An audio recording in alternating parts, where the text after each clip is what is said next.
I saw this report last night, and it absolutely blew my mind. How, according to Pro Football Network, the Bears quarterback, Justin Fields, is now gathering up a bunch of bets to become the MVP of the league next season. Sportsbooks are reporting that now Justin Fields is going to be a heavy MVP favorite, receiving more bets to win MVP this year than Mahomes, Herbert, and Josh Allen combined. I'm sorry. Am I missing something here? We're talking about a guy whose career record is 5-20, and I'm looking right here. Doesn't even have a career completion percentage of 60%, has 4,000 passing yards in 2 seasons, and nearly has a 1-to-1 touchdown to interception ratio. Now, did he look good running the football last year? Yeah. But we have to realize this team right now, as it is currently ranked, has the 31st defense, so their defense is still a problem. Now, they do have some good players on the defense, like Eddie Jackson. They picked up Tremaine Edmonds. They have a couple good players on defense, and their offensive line is still abysmal. Now, they got Darnell Wright, who's probably their best offensive lineman. I'm hearing great things. I'm seeing great things out of training camp. But in reality, 80% of their offensive line is either brand new or they changed positions. The only one that stayed the same is Braxton Jones, who's going to this year as a year 2 player. He was a rookie last year. So this offensive line, it was terrible last year. It may still be a work in development. And we saw Justin Fields, he barely had time to throw. That's why he got over 1,000 rushing yards, because he couldn't stay in the pocket.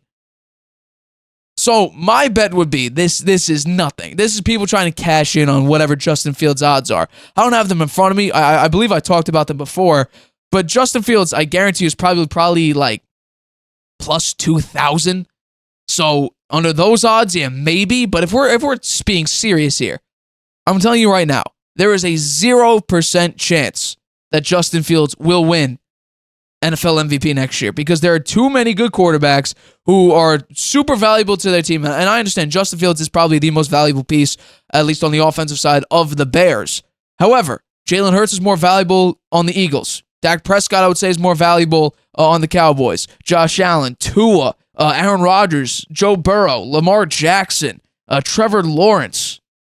Should I keep going? Pat Mahomes, Herbert, or even Russell Wilson. If we see Russell Wilson have another spark, I don't believe it, but if we see another spark, like, there's a bunch of quarterbacks that are more valuable to their team that could shine much brighter than Justin Fields. Is Justin Fields fascinating to watch? Is it very intriguing to see him, how he calculates his runs and how he plays? Yeah, it's amazing. It's a walking highlight reel. I mean, this is what we saw Lamar Jackson do early in his career. Now, it's not to the same level as Lamar Jackson, because Lamar Jackson's an absolute freak on the football field. But Justin Fields has that running ability that Lamar Jackson has. Now, the throwing ability we'll need to see. But in order for Justin Fields to make a legitimate MVP push, we're going to need to see probably 700-800 yards at the minimum, with about 3,000 to 3,500 passing yards. And we also need to tone it down on turnovers. That was the big knock on Brady in 2021. Brady had better better stats, like passing yards, completion percentage, all that, than Aaron Rodgers. Except Aaron Rodgers went 42-7 or something like that, some absurd number like that. Barely had any interceptions, but Tom Brady had more touchdowns and more passing yards or whatever. And because the touchdown to interception ratio was so low for Rodgers, that's probably why he got a little bit of a nudge over Brady. Now, I think Brady should have won that year, but it's just my opinion. So that's what we're looking at. And in order for, Justin Fields to shine, we're going to need to see how well this team will do. This is their schedule. So the first 4 games, I think, are pretty difficult, because you're going up against the Packers, whose defense should still be good. We don't know what Jordan Love's going to look like. So I'm not entirely saying, oh yeah, the offense is going to take over. However, Green Bay and Aaron Rodgers still own the Bears. Now, will that continue outside of Rodgers' tenure there? Will just the Packers now own the Bears? I'm not too sure. The Bucs, their defense is still okay, I'm going to assume. They're getting Shaq Barrett back from his injury.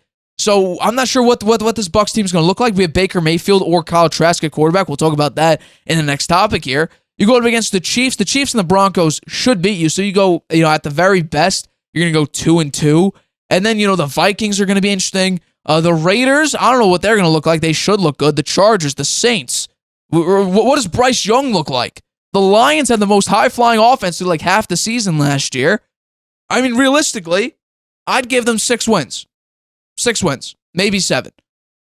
But I'm not seeing MVP-type caliber numbers here. Because guess what? In order to be an MVP, generally, it's not only about your success, it's also about your team's success. Will you make the playoffs? Will you be, a tremendous player compared to the rest of the quarterbacks in the NFL? Now, I don't think that's going to happen, but will it be exciting to watch Justin Fields run up and down the field, score great touchdowns, juke people on the field? Yeah, it will be very, very fascinating to watch. But if we're talking about, the Bears' success, they still have a pretty bad defense. Their offensive line is a massive question mark. Chase Claypool, who I thought would be really, really good on the Bears, was a disappointment last year. They did get DJ Moore, which should help him a lot in the passing game. And Khalil Herbert made a big jump from his first season to last year running the football. Darnell Mooney as a wide receiver, too, is a pretty good option.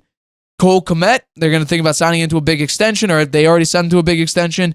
I mean, I campaigned for the Patriots to take him a couple years ago. I thought that would have been a great opportunity to pick up a really good tight end after drafting, Ryan Izzo and David Asiasi, or whatever the hell his name is.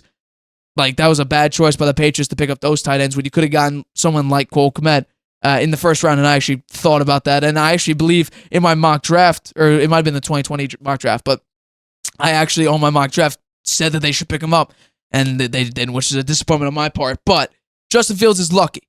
Justin Fields is very lucky. He's incredibly athletic. He puts in the work, and his team is now buying into him. That's the big thing. Jalen Hurts, in his couple years, we saw Doug Pearson bench him for Nate Sudfeld. I don't know why. They could have made the playoffs. You put him in or you take him out for Nate Sudfeld, and then they end up losing that game to, I believe, the Commanders. That's a problem there. And then there were huge question marks about Hurts. Will he be the franchise quarterback? What will they do? I don't think Justin Fields is necessarily on the hot seat like I saw a bunch of times throughout this offseason. Could the Bears be looking at a new quarterback next year? Would they be drafting a new quarterback? No, I think that's unfair to say that a bad organization like the Bears, who haven't had a 4,000-yard passer in their entire franchise's history, and all of a sudden Justin Fields is probably the most exciting quarterback you've had in a very, very long time. And all of a sudden, after 3 seasons, after this season, which will be 3 seasons, that you should get off of him. No, I think that's unfair. Your team is bad. You don't have exactly top-tier talent. DJ Moore is a pretty good wide receiver. However, he did have one of his worst years last year, but I'm not going to entirely blame him. He had Baker Mayfield, PJ Walker, and Sam Darnold. That's not entirely on him, but he did have 3 straight seasons before that of 1,100 or more yards. Darnell Mooney's a good wide receiver, too. Your tight end's interesting. Your offensive line, there's a lot of question marks there, and your defense also, there's a lot of question marks there.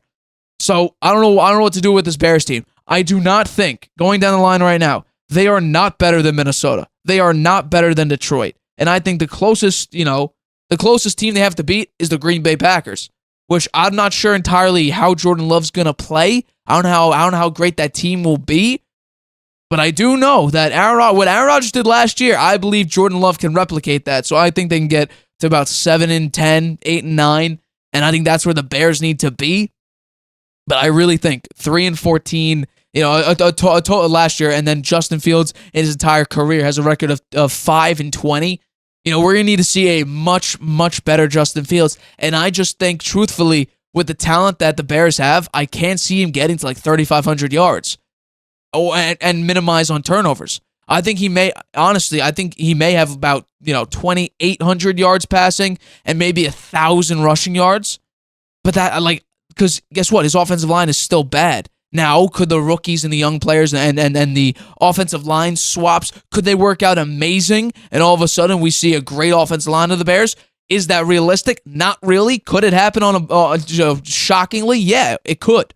But realistically, that's not what we're looking at here.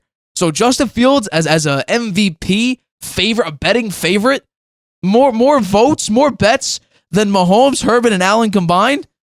I don't know what bettors are doing out here. But hey, your money, you get to spend it however you damn well like it.